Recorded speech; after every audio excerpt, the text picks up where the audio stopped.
Good morning, class 8 children. How are you all? I hope you all are fit and fine.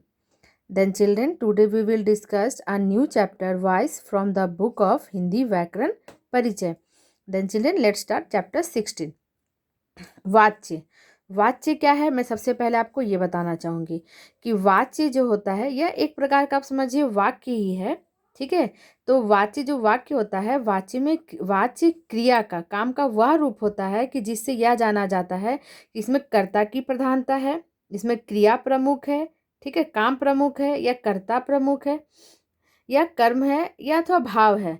का वाक्य में जिसकी प्रधानता होती है, क्रिया का लिंग तथा वचन भी उसी के अनुसार होता है।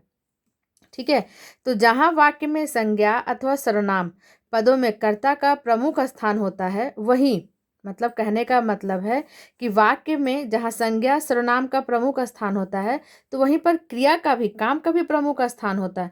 तो क्रिया का प्रयोग कई तरह से किया जाता है। कभी क्रिया कर्ता के अनुरूप होती है, मतलब कभी जो काम होता है कर्ता के अनुसार होता है, तो कई बार कर्म के अनुरूप होता है कि जो काम किया जाता है, और कई बार क्रिया दोनों के अनुरूप नहीं होते हैं। ऐसे वाक्य में भाव की प्रमुखता होती है, तब क्रिया स्वतंत्र होती है। कुछ उदाहरण निम्नलिखित है। जैसे अनुराग पुस्तक लिखता है, तो यहाँ पर जो क्रिया हो रही है वह कर्ता से अनुरूप है। अनुराग के द्वारा पुस्तक लिखी जाती है, तो यहाँ जो आपकी क्रिया है वह कर्म के अनुरूप है। और अनुराग से लिखा जाता है, यहाँ पे क्या है? भाव की प्रमुखता है। ठीक है, अनुराग से लिखा जाता है। और क्रिया के जिस रूपांतर द्वारा यह पता चले कि क्रिया का विषय कर्ता है, कर्म है या भाव, उसे वाच्य कहा जाता है।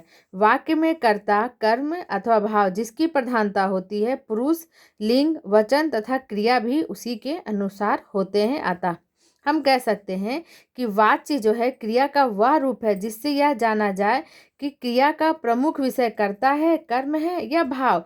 वाक्य में जिसकी प्रधानता होती है, क्रिया का लिंग तथा वचन भी उसी के अनुसार होते हैं। और वाच्य जो होते हैं वो 3 प्रकार के होते हैं, कर्तवाच्य, कर्मवाच्य, भाववाच्य।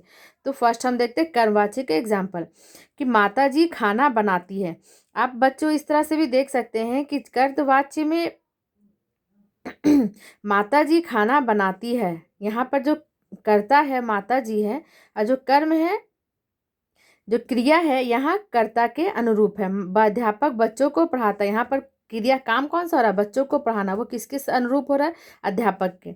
तो ऊपर लिखे वाक्यों में क्रमशः माता जी, अध्यापक कर्ता है, और इन दोनों वाक्यों में कर्ता की प्रधानता है। तो जहाँ कर्ता की प्रधानता होती है, तो इन वाक्यों में आप देख सकते हैं कि लिंग जो है आपका वो उसी के अनुरूप है। माता जी है, माता जी स्त्रीलिंग है, तो यहाँ बनाती है। आप देख सकते हैं क्रिया भी उसी के अनुरूप है। तो इन वाक्यों में क्रियाओं का लिंग, वचन तथा पुरुष के रूप भी कर्ता के अनुसार है। अतः ये वाक्य कर्तवाच्य के उदाहरण है। अब हम देखते हैं सेकंड, मतलब कर्तवाच्य में किसकी प्रधानता होती है? कर्ता की प्रधानता होती है।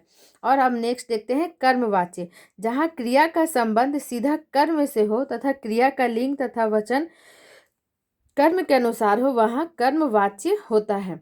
मतलब यहाँ कहने का मतलब है कि जहाँ क्रिया का संबंध सीधा काम से हो, कर्म से हो, तथा क्रिया का लिंग वचन भी कर्म के अनुसार हो, वहाँ कर्मवाच्य होता है। जैसे रोहन के द्वारा निबंध लिखा जाता है, तो यहाँ पर किसकी प्रधानता हो रही है? कर्म की। निबंध लिखा जाता है, यहाँ पर क्रिया का सीधा संबंध कर्म से है। मेरे द्वारा पाठ पढ़ा जाता है, हमारे द्वारा गाने सुने जाते हैं, माता जी के द्वारा खाना बनाया जाता है, अध्यापक द्वारा बच्चे पढ़ाए जाते हैं।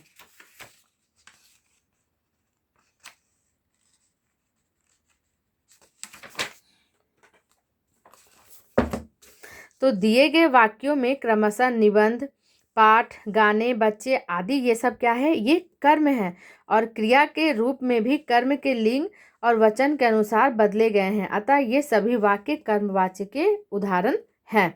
जहाँ जहाँ कर्म की प्रधानता है वहाँ पर कर्मवाच्य। और नेक्स्ट हम देखते हैं भाववाच्य, जहाँ न कर्ता की प्रधानता हो न कर्म की, परंतु जहाँ क्रिया का भाव प्रधान हो वहाँ भाववाच्य होता है। जैसे रोहन से लिखा नहीं जाता, यहाँ पर क्या है, जो लिखना जो है, जो लिखा नहीं जा रहा है, यहाँ पर इसकी भाव को प्रधानता दिया गया, इसलिए यहाँ पर क्या है, भाववाची।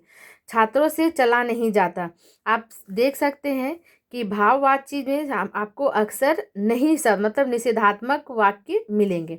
उपरोक्त वाक्यों की संरचना में क्रिया के भाव की प्रधानता है, अतः इनमें भाववाच्य है। तो बच्चों आज के लिए इतना ही। मैं अपने नेक्स्ट वीडियो में वाच्य परिवर्तन के बारे में बताऊंगी। Thank you.